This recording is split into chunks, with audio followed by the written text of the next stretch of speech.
নমস্কার বন্ধুরা, আমি সুস্মিতা বাংলা ক্যানভাস চ্যানেলে সকলকে স্বাগত জানাই। আজ তোমাদের সাথে শেয়ার করব একটা ঠাকুর বাড়ির রেসিপি, যেটা খুব চটজলদি তৈরি হয়ে যায়, একদম সময় বেশি লাগে না। আশা করি আমার ভিডিও দেখতে আপনাদের খুব ভালো লাগে। যদি ভালো লেগে থাকে অবশ্যই লাইক করবেন চ্যানেলটিকে, আর সাবস্ক্রাইব করতে একদমই ভুলবেন না। পাশে থাকা বেল আইকন বা অল আইকন বাটন যদি অ্যাক্টিভ করে রাখেন, তাহলে নোটিফিকেশনস আপনাদের ফোনে চলে যাবে যখনই আমি ভিডিও আপলোড করব। আজ কীভাবে গোবিন্দভোগ চাল দিয়ে আমি বাঁধাকপি রান্না করব, একটা ঠাকুরবাড়ির রেসিপি, সেটাই আপনাদের সাথে শেয়ার করব। এটা ভাত বা রুটি, লুচি, পরোটা সব কিছুর সাথেই এটা ভালো জমে যায়। তো চলুন দেখে নেওয়া যাক আজকের রেসিপি। এদিকে আমি কড়াইতে 2 থেকে 3 চামচ তেল দিয়ে আমি ভালো করে আলুগুলোকে ভেজে তুলে নিলাম। এখানে আমি 2খানা আলু এরকম ডুমো ডুমো সাইজ করে কেটে নিয়েছিলাম। ওদিকে আমি বাঁধাকপি একদম ঝিরিঝিরি করে কেটে নিয়েছি, ধুয়ে পরিষ্কার করে জল ঝরিয়ে রেখেছি। আর কড়াইতে আমি আলুগুলো ভাজার পরে তেলে ফোড়নে দিয়ে দিলাম আমি একটা তেজপাতা, 1/2 চামচ সাদা জিরে, একটা শুকনো লঙ্কা। কিছুক্ষণ ভেজে নিয়ে একটা সুন্দর যখনই গন্ধ বেরিয়েছে তখন দিয়ে দিয়েছি টমেটো।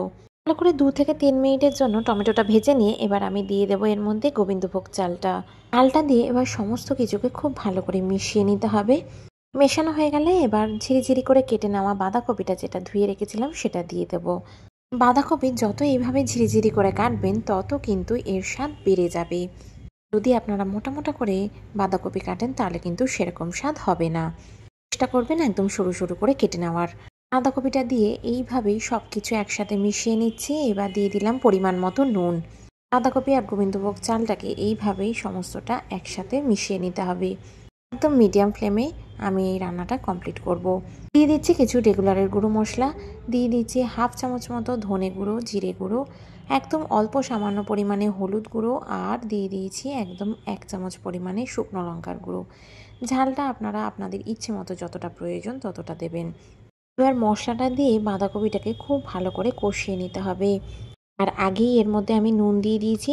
নুন দিয়ে দেওয়ার ফলে কিন্তু বাঁধাকপিটা একটু তাড়াতাড়ি নরম হয়ে যাবে।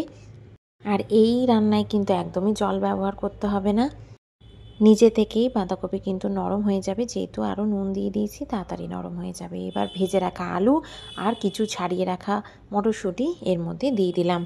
নুন দেওয়ার ফলে বাঁধাকপি থেকে নিজে থেকেই জল বেরোবে, আর আমি এটাকে ঢাকা দিয়ে দিয়ে রান্না করব। সব কিছুকে একটু সময় নিয়ে মিশিয়ে নিতে হবে।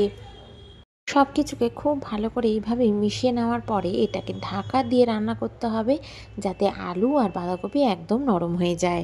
বাঁধাকপি রান্না করতে একদমই বেশিক্ষণ সময় লাগে না। আর এইভাবেই সবটা মিশিয়ে নিচ্ছি। দিয়ে দিলাম আমি এখানে পরিমাণ মতো চিনি। দেখলাম বাঁধাকপিটা অনেকটাই নরম হয়ে গেছে, আলুটাও বেশ সিদ্ধ হয়ে গেছে, আর বাঁধাকপি থেকে প্রচুর জল বেরিয়েছিল, সেটাই আমি টানিয়ে নিচ্ছি এখন ফ্লেমটা হাই করে। সবই মোটামুটি সুসিদ্ধ হয়ে গেছে। এবার দিয়ে দিলাম আমি পরিমাণ মতো ঘি। এখানে আমি 1 চামচ মতো ঘি ব্যবহার করেছি, আর জলটাকেও আমি টানিয়ে নিচ্ছি, একটুখানি ফ্লেমটাকে হাই করে দিয়েছি। বাঁধাকপিটাকে একটুখানি ভাজা ভাজা করে নিতে হবে।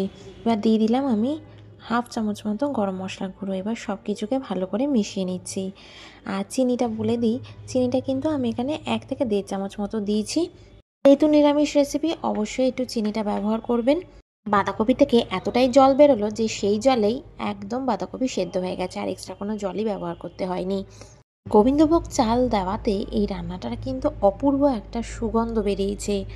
গোবিন্দভোগ চালের টেস্টটাই কিন্তু অন্যরকম, যেখানেই দেবেন সেখানে কিন্তু স্বাদটা অনেক গুণ বেড়ে যায়। সে আপনি ফুলকপিতে ব্যবহার করছেন বা বাঁধাকপিতে, সব কিছুরই কিন্তু স্বাদ খুব ভালো হয়।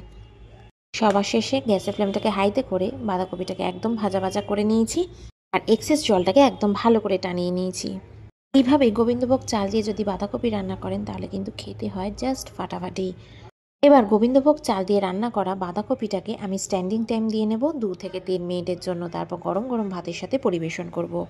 আশা করি আমার ভিডিওটা আজকে আপনাদের খুব ভালো লেগেছে। যদি ভালো লেগে থাকে অবশ্যই লাইক করবেন। চ্যানেলে নতুন হলে অবশ্যই কিন্তু সাবস্ক্রাইব করে নেওয়ার অনুরোধ রইল। পাশে থাকা বেল আইকনটা অবশ্যই প্রেস করবেন নতুন ভিডিওর আপডেটসের জন্য। ভালো থাকবেন, দেখা হবে আবার একটা নতুন রান্নার ব্লগে। টাটা।